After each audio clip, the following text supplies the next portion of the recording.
Through the hump of Wednesday by talking about a very interesting topic with Rekha Basu this morning from the Des Moines Register. Thank you for joining us. Well, good morning. My pleasure. Nice to see you here, Brent. Always happy to see you too, Rekha. So picking up today's Des Moines Register, we discussed this on Monday briefly with the boys. They're always in high anticipation of watching. Can I point one thing out before we get to this? Okay. Rekha, do you realize that your paper printed an editorial by Scott Walker today? Yeah, I did see that. And not only that, above mine. I mean, Above the pageant story.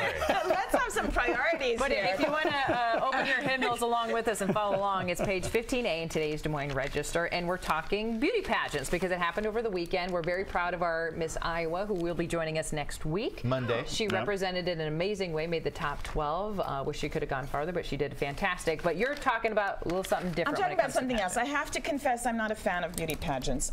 But what really caught my attention about this particular story is on Monday morning, I didn't even know it had been the Miss America pageant the night before. I missed it as well. I didn't know. I knew on social media because I follow Miss Iowa, and I was just doing stuffing around the house and flipping around, and I found it. And I'm like, oh, okay. And you had some thoughts about the winner. I'm intrigued. You had some, but we'll get into your thoughts about the winner later. Yeah, no, let's talk more about your article. But no, so I mean, one thing that I remember, because I watched the pageant at the time and I followed this story 31 years ago, was when Vanessa Williams became the first black Miss America ever. Right. And, you know, she was lovely, she was gorgeous, and she was smart and talented and so many things, and she went on to have a very successful career in acting, probably one of the most memorable Miss Americas other than Anita Bryant of Pie in the Face fame and anti-gay fame.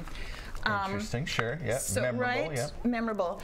So, but as far as successful actress, you know, Vanessa Williams did really well. But what happened to her was she got disgraced and got pitched out of that pageant fame because it turned out 10 months into her reign, some nude pictures of hers surfaced that had been taken before she ever entered the pageant, when she was working for a private photographer as a receptionist and a makeup artist, and he had taken some private pictures of her which were nude and kind of sexually suggestive, and promised that they were just between them and they weren't going to go anywhere. So what happens? They end up in the hands of Penthouse magazine's publisher, And Guccione, yeah, not who is, necessarily. You know, an upstanding guy, if I ever. Oh, the highest moral character, yes. And so he says, well, you know, I have an obligation. He says this with a straight face, apparently. I have an obligation to my readers to make a bunch of money. These. Yeah, exactly. Well, that was his business. That was his business, but he has an obligation to try to, and he knew he was taking her down. The key phrase you've mentioned, she took the photos before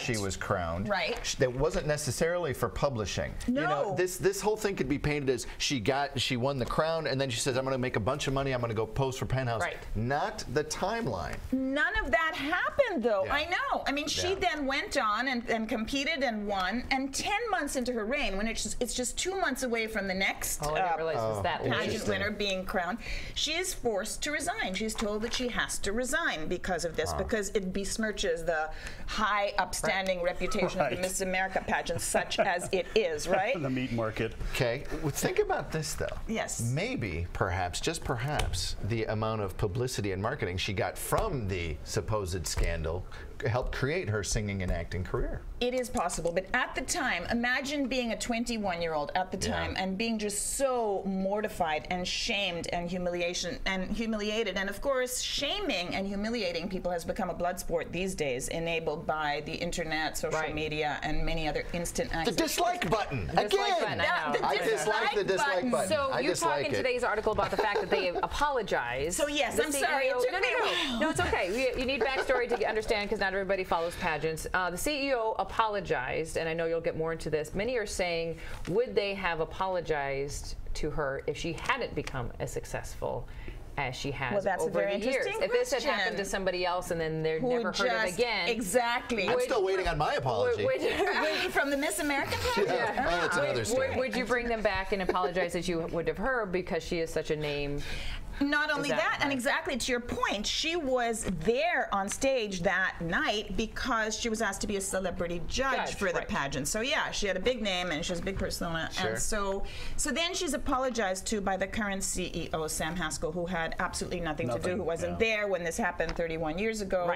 And he said, he gave a rather vague apology, like, you know, for anything that made you feel less than the Miss America that you are, were, and always will be, you know, we apologize. Now, it's a point well taken, and so this is what caught my attention on Monday morning, that he was finally, that someone was finally apologizing to her for the shaming of her, for the harm done to her, when she was nothing but classy about it. You know, she said it had been a wonderful reign, it was an honor and a privilege, she stepped aside, and even on Sunday night, she said, evidently, that it was a beautiful, you know, and heartfelt, wonderful gesture and totally unexpected. So all of that, well, it wasn't I think, unexpected because she had did you have a heads up that was coming? Well, she had a very well made statement. Maybe that was her ability of being in So pageants. you were watching. So yeah, tell us. No, it was talked about. The apology was. I happen to be flipping. I saw extra. There's going to be an apology. So they were talking She about knew, there's going to be an apology. She had a nice little statement afterwards. So you don't just come up with. Yeah, But there let's was always. actually speculation. Sorry for interrupting you. There was also speculation that she might be the one to apologize. I read this on one of these media sites later. So they knew there would be an apology, but some people were expecting her to apologize for what happened. What's interesting to me about this whole thing is the fact that we're even talking about the Miss America pageant.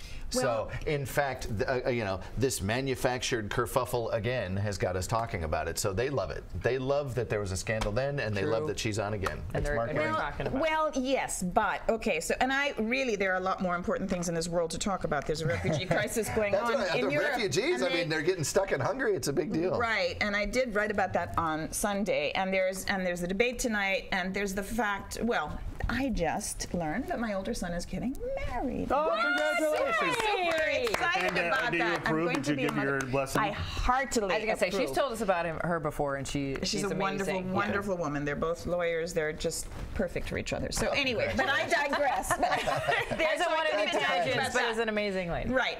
But the point that I really was trying to make here is that it would have been helpful if in his apology, Sam Haskell, the current CEO, had explained a little bit about the mindset about why she was defrocked or dethroned or whatever you want to call it then, and why he's apologizing now. And I think that there's an interesting message here for young women because, you know, people who are aspiring, and Jackie, you would know this better than anyone, young woman who's aspiring to get into show business today, and even back then has to jump through so many different obstacle courses, one of which is to overtly sexualize yourself, right? Yeah. Whether it's, you know, the old director's casting couch cliche, or whether it's more like you have to strip down, pose nude, gyrate in music videos, do all of this stuff that's extremely sexualized. And then you have the Miss America pageant, which wants to have it both ways. It wants to be upstanding and have its high so-called Because it moral has standards. to be or it won't survive. Right, that. But then on the other hand, they're parading these women around in these skimpy bikinis and high heels. You don't wear a bathing suit and high heels generally. Every time I wear a bikini, We I'm in could high talk heels. about this forever. That's my biggest issue. It's like if you still have to do that, why is that the first thing you see as opposed to the last thing? If you're continuing to eliminate people and be part of different things like evening gown talent, why isn't swimsuit last? Why is that always first? Well, But that's we a could different talk question. But about there is this rank hypocrisy in this whole thing about who gets to decide how sexualized she should be. She apparently doesn't. You know, the pageant does, but it has real double standards on this. Read more in today's paper. Make sure you tune in Monday to watch us. You should anyway, but Miss Iowa will be here, and she's going to be a lovely lady. We can't wait to meet her. Interesting to hear what she thinks and about talk this. more about that subject matter. Go check out Rekha in today's Des Moines Register. We're going to be back.